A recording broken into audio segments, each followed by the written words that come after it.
there's a very simple way of guiding your attention home to who you really are, to your source, to your true nature. And what you do is you point at your foot first, and then look at your foot. You can see it's a thing. And then you bring your finger up your body to your knee, and you notice your knee is a thing. And you keep going up to your tummy and up to your chest, and you can still see something there.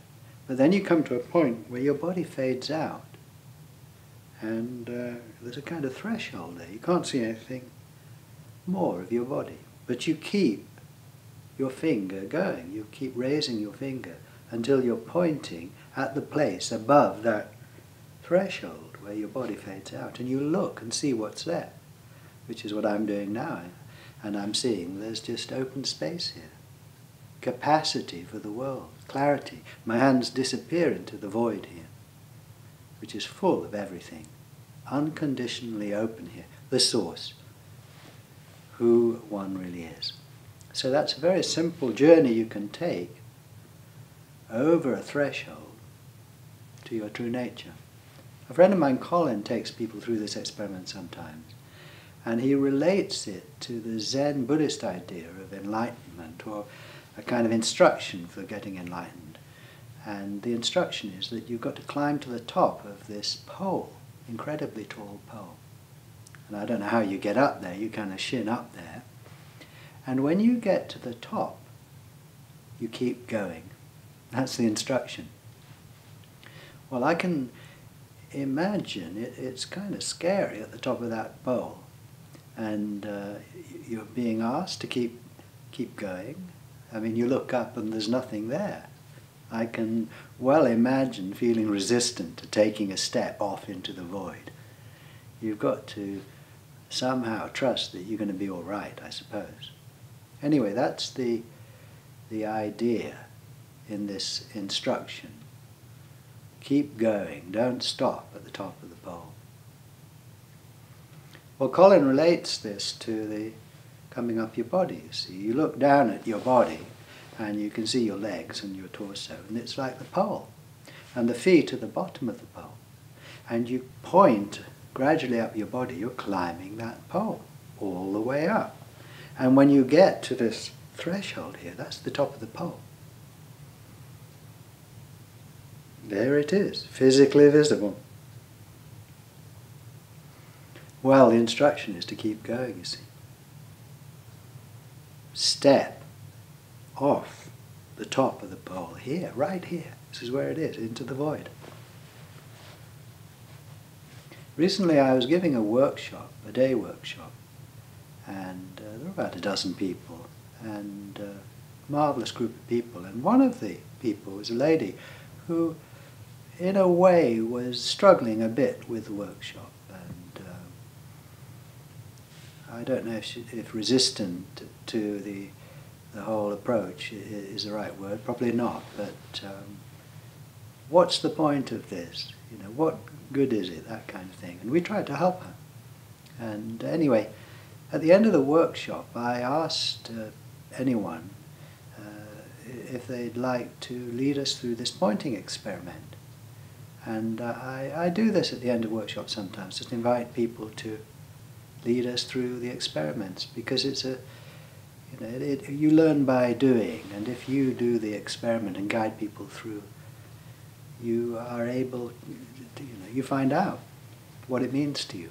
And it's also inspiring. I find it inspiring. It's inspiring for others to hear a different expression, really, coming from this wordless source. So when I invited people, then there was a man who volunteered, and he did it, and it was great. And then I said, anyone else like to take us through the pointing experiment? And this lady volunteered. And I thought, oh, well, that's interesting. Oh, I wonder what's going to happen now. So, but great. So she started us off, and she took us slowly up the pole, because I'd introduced this idea of this pole, climbing this pole and stepping off the top earlier in the workshop, and we'd been using it throughout the day, on and off.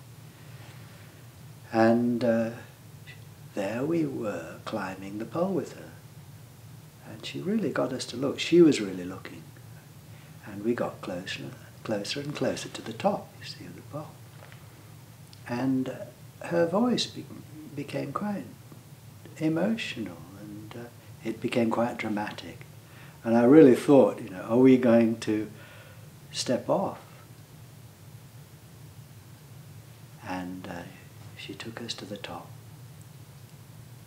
And then she said, keep going, and look. And it was very touching, really. And she had tears in her eyes, and so did I. And yeah, it was moving, and had real courage to do that. To step off into the void, it sounds like annihilation, disappearance, emptiness. It sounds like dying, really.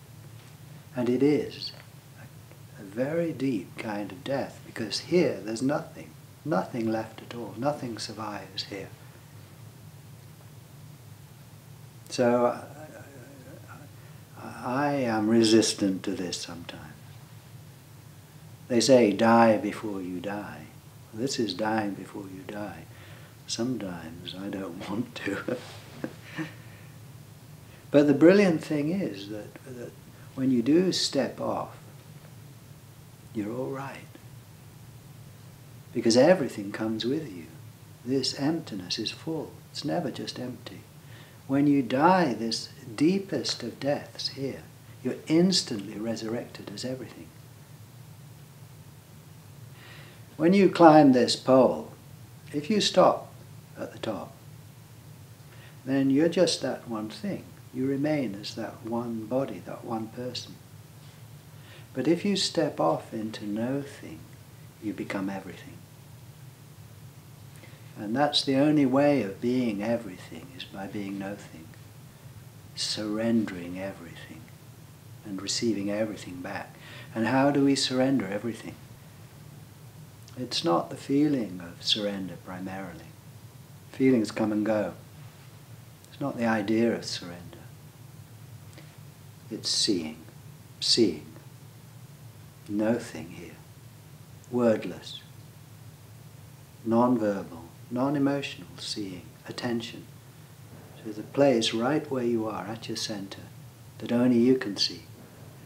And discovering that within this capacity is everything. The deepest of deaths leads directly to the widest of lives.